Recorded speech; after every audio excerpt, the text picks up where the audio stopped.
You will not know this, but I was supposed to be the first non-student speaker for the proposition. I've now been the fourth, which means that I now have to thank all the previous speakers for making my best points for me.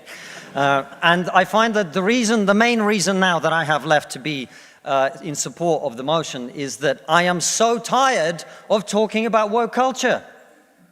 That's why it's gone too far, more than anything else. And I thank the other speakers for making the points for me, because it means I don't have to reiterate the point that no, free speech is not some right-wing reframing of whatever. It's the foundation of Western civilization. Upon this civilization is built and the Enlightenment values that led to it. I don't have to make the point that has been made by far better people in the past, that the only way to deal with the problem of racism is to treat people on the content of their character and nothing else. And the fact that woke culture seeks to overturn that is a new form of racism that we must all oppose. It means also I will not use this opportunity to say I told you so, as someone who spent the last 5 years warning people in the West that if we continue to erode our culture, if we continue to undermine our confidence in Western values, that our enemies like Vladimir Putin will seek to capitalize on it. I will not make any of those points tonight, at all. Instead, I am not going to talk to those of you who already agree with me, which I imagine is most of you. I'm not going to talk to you because I imagine after everything you've heard tonight, you're going to vote for the proposition. I'm going to confess I will take your vote for granted. Tonight, I am the Labour Party and you are the Red Wall. Now, I want to talk to those of you who are woke and who are open to rational argument. A small minority, I accept. Because one of the tenets of wokeness is, of course, that your feelings matter more than the truth. But I believe in you. I believe there are those of you here who are woke, who are open to rational argument, so let me make one. We are told that your generation cares more than any other about one issue in particular, and that issue is climate change. We're told that many of you suffer from climate anxiety. You wish to save the planet. And for tonight, and tonight only, I will join you. I will join you in worshipping at the feet of Saint Greta of climate change. Let us all accept right here, right now, that we are living through a climate emergency and our stocks of polar bears are running extremely low. I join you in this view. I truly do. Now, what are we to do about this huge problem facing humanity?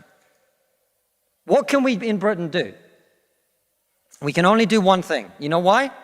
This country is responsible for 2% of global carbon emissions, which means that if Britain was to sink into the sea right now, it would make absolutely no difference to the issue of climate change. You know why?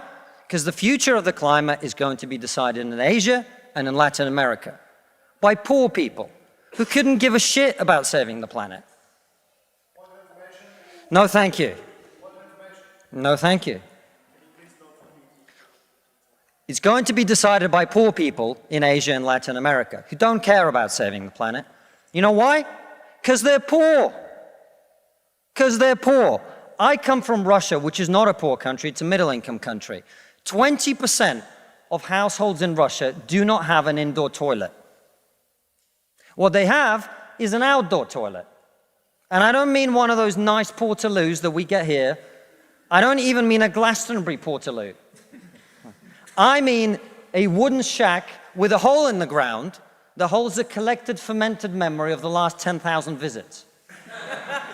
How many of you are going to go home tonight and say, let's rip out our bathroom and erect a Siberian shithouse in the back garden? And if you're not, why should they?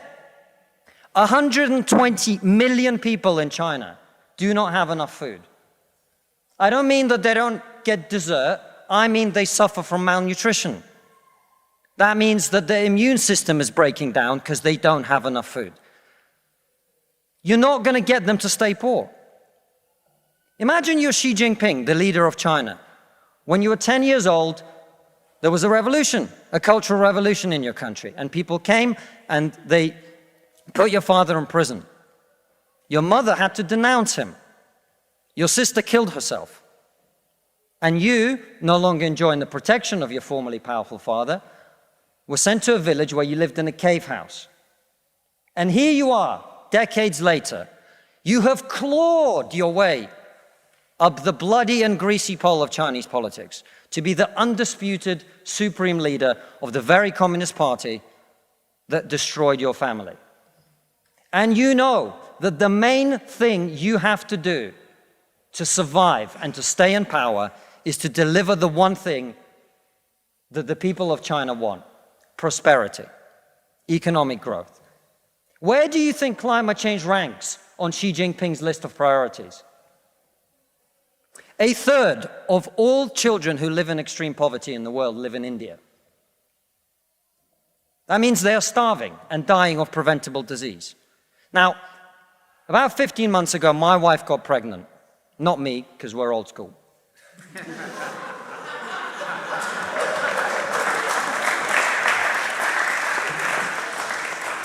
And for 9 months, we talked about what our boy would look like, what he might do when he grows up.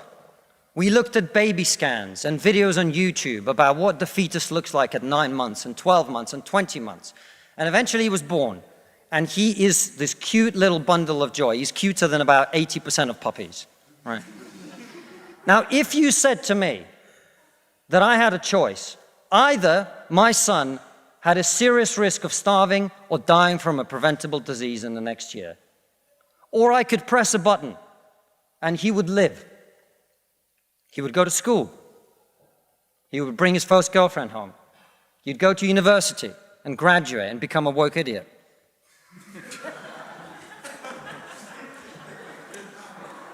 And then he'd get a job and get married and have children and become a man. But all I have to do is press this button. And for every day of my son's life, a giant plume of CO2 is going to get released into the atmosphere. Now, you're all very young, and most of you are not parents. Let me tell you something. There is not a parent in the world who would not smash that button so hard their hand bled.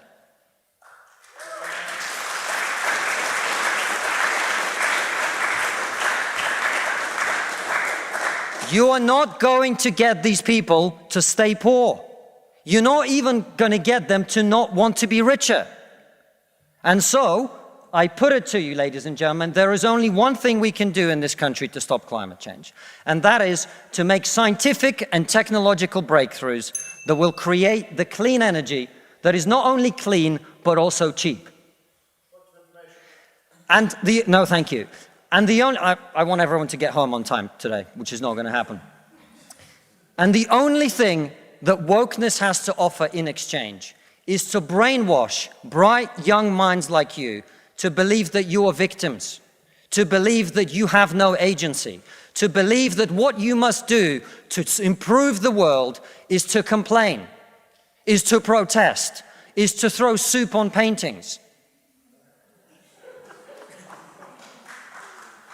And we on this side of the house are not on this side of the house because we do not wish to improve the world. We sit on this side of the house because we know that the way to improve the world is to work, is to create, it is to build. And the problem with woke culture is that it's trained too many young minds like yours to forget about that. Thank you very much.